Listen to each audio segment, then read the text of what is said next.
And as you guys all know, I called you all, which is kind of a cool little exercise. You might want to think about it, and you kind of like punch the number in and realize you have the wrong phone number for a long time number. There you go. You can update your phone list. And so anyway, I posed a question about maybe there's a question you have that you just haven't gotten around to or something on your mind. So we're just going to go through it real quickly here. I talked with Kathy Aliwalia, and she wanted to know, hey, when you put tape on the wall and you tape up some of those kids' pictures and stuff, and how do you stop it from when you rip it off, or they rip it off and it takes the paint off? I got nothing for you. That masking tape is designed, unless you want to use blue tape, but even that eventually at some point will attack the emulsion on the surface there of the architectural coating on the substrate, which is paint, and it's just going to pull right off. And she wanted to know if they make a paint that doesn't smell, and they do. They make low, I don't know. Yeah, well, I'm having that moment where your brain falls out of your head. Low VOC or no VOC, they're really quite good. They just don't quite cover as well, so it takes more coats. It can be a little more expensive, but it is an option, especially in situations where it's in a convalescent home or a hospital situation or a big office, people are going to be working there, so it's an option.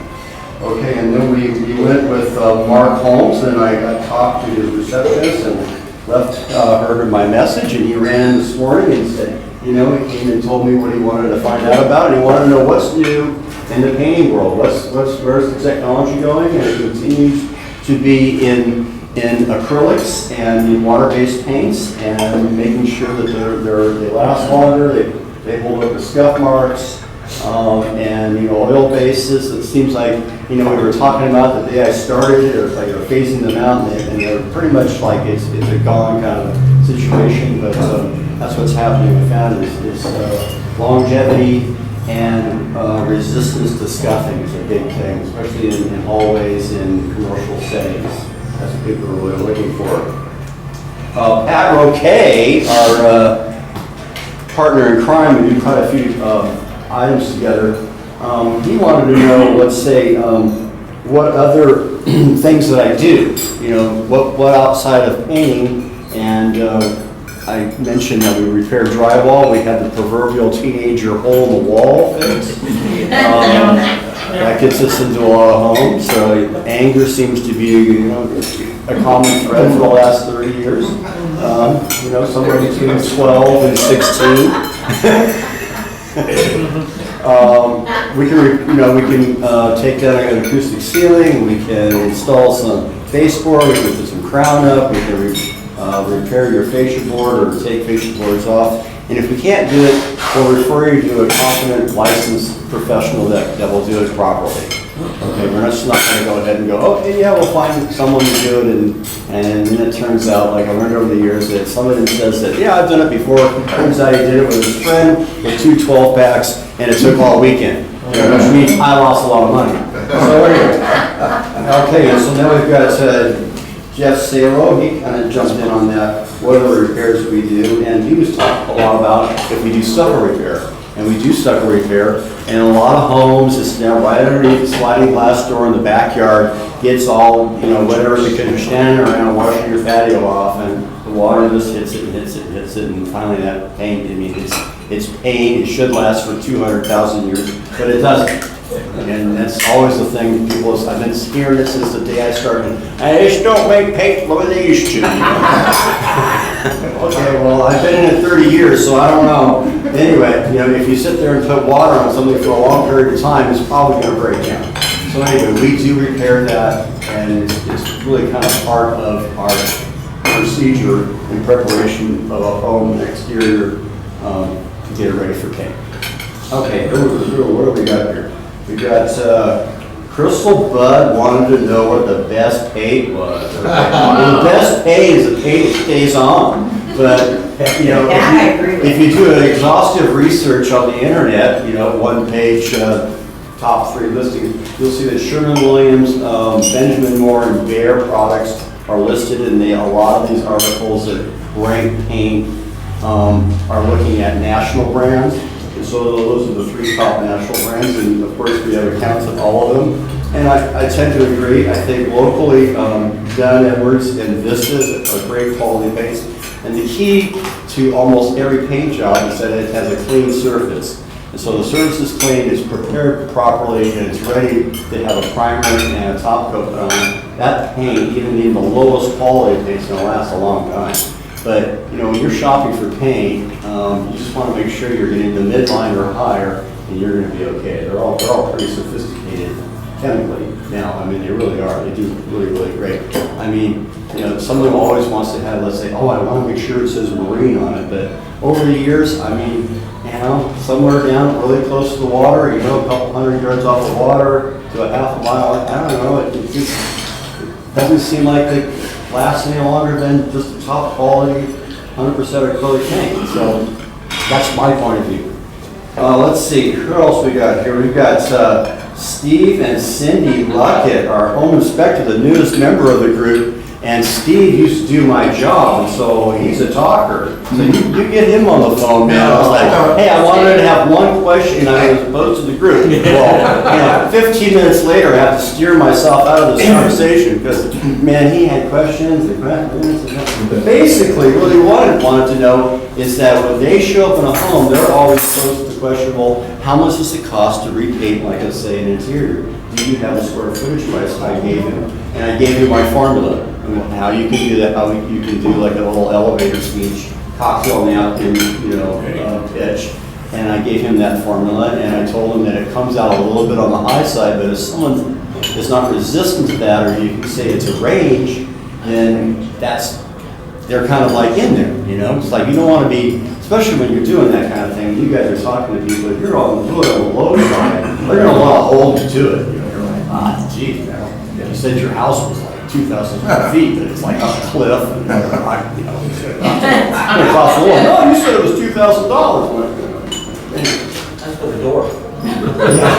Yeah, okay. Oh, and then Sean Sloan, the web developer of the group, did a great job.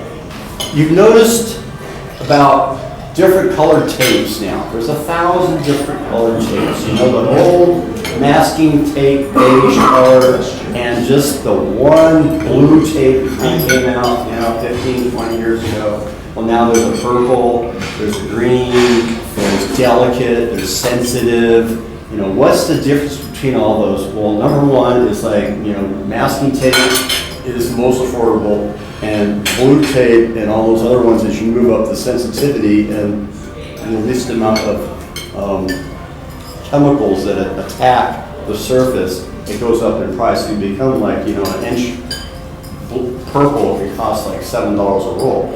But where this has really kind of been driven is that you want to tape off a room and leave it taped off for a long time. All these colored tapes can be left on the surface for, upwards of 2 weeks, maybe even a month. And when you pull it off, it comes off clean.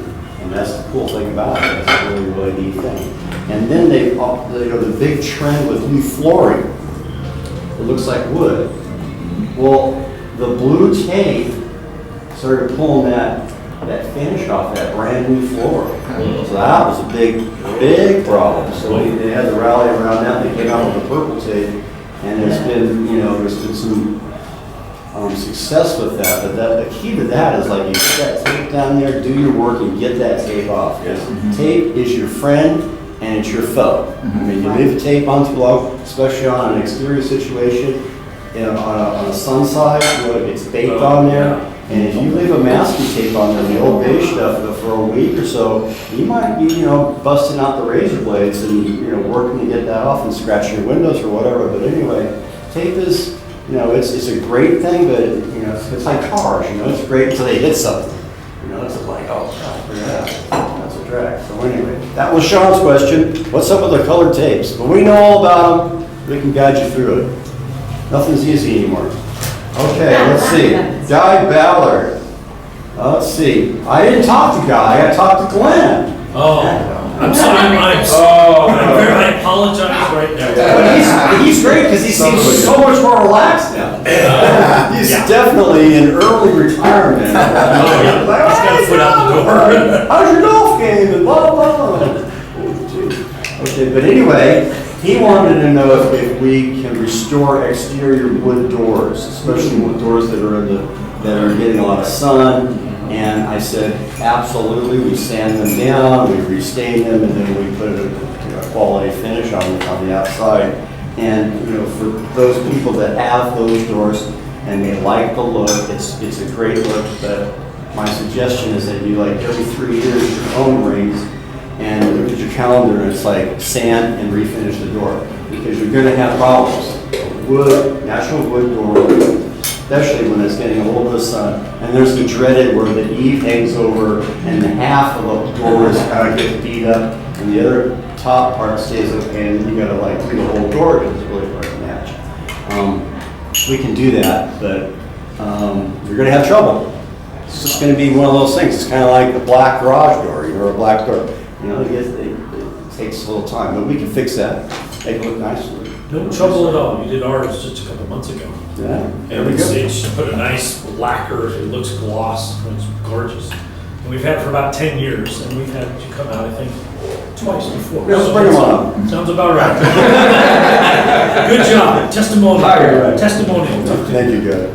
Let's see. Mr. Strum wanted to know what the not the difference, but what's this oil and water-based situation? Well, for a long time, for many, many years, oil-based paints on doors, jambs, baseboards, cabinetry, kitchen cabinets, what's the standard? I mean, it's great stuff. You can roll it on, you don't even have to spray it. It has a really neat leveling effect. It just comes out super glossy. And then there's a big disposal problem. There's environmental issues with it. There's a lot of VOCs, volatile organic compounds, that are let off of that. And so over time, we've moved completely away from oil into the water-based world, which is way more ecologically friendly, but they don't paint as, they don't come out as nice. But the big problem is that if you walked into a room and you saw all this oil-based paint and you just put the acrylic right on top of it without doing any sanding, without doing any priming, or any sort of preparation, it's going to peel. There's just no doubt about it. It's just going to come off and it's going to be a nightmare, and then you got to take almost all of that off, or at least get it to a certain state, and then put a quality primer on it, and then do the whole process over and repaint with the acrylic stuff. So that's a big problem. But we have the system, and we've done it for years, is that if you see oil-based, you sand it, you put a bin primer on it, or Zinsser 123, or the top quality Kills product, and then you put your top coats, then you're not going to have that peeling problem. You just can't put water-based paint on top of oil, and you won't have any trouble. But sometimes when you really see it is, let's say, it's like in Mike's case, someone just wants to get the property sold, let's paint it, bring some painters in, and just paint it. Don't worry about it. It's like, how long is this going to take? And here's your $1,000. See ya. Take a day, and so that can be your problem. So anyway, that was Mr. Schrump's question. Let's see. Jim Duncan says, I can't remember. I don't know what that was about. Wow. Oh, you're part of that 65 set. Yeah. Who am I? Do I know you? No, we talked a lot about preparation, and we make sure that we've covered the floor, we've covered the furniture, we've protected your landscaping, your hardscape. People don't appreciate getting paint where it's not supposed to go. It's just one of those funny things. They don't like a messy painter. We have a shop that has a drop cloth. You're not just like opening a can of paint and walking in and like, here we go. Ron Budd wanted to know how he could refer me to commercial clients, especially let's say in an office setting, and it's the same thing, Ron. It's like we're going to show up and think of it as just a different size box. It's just another bigger box. 10 times a roll. We're gonna approach it the same way. You might have to, they might want to know about if we can work on the weekend, or we can work nights, or do whatever. We're gonna do whatever it takes to get that situation taken care of. No problem. We've done tilt ups. Like I said, we do everything but boats and bridges. And let's say our last guy was Mike Raines, and if I left you out, I apologize in advance. Mike wanted to know from his standpoint, let's say if someone has a limited budget and they really do need to do something to the existing home to get it ready to sell, but they don't really have the money to do everything, what would you do, let's say on the inside, that would be the biggest bang for their buck? And I think you should use one color, something, middle of the road. No one cares that you really like red back there in the office. No one cares about that. Just make it all one color and do all the walls, all the way through. You can even put flat in the bathrooms if you have to, because it's a kind of it removes some of the inconsistencies, the imperfections, and you can go with that, and that'd be the best way you can do it. So it was super fun to talk with all of you on the phone, and thank you for calling me back. And that's my speech, and I guess I don't need to take any questions because I answered all of your questions. Awesome. Great Thank you job. so much. Yeah.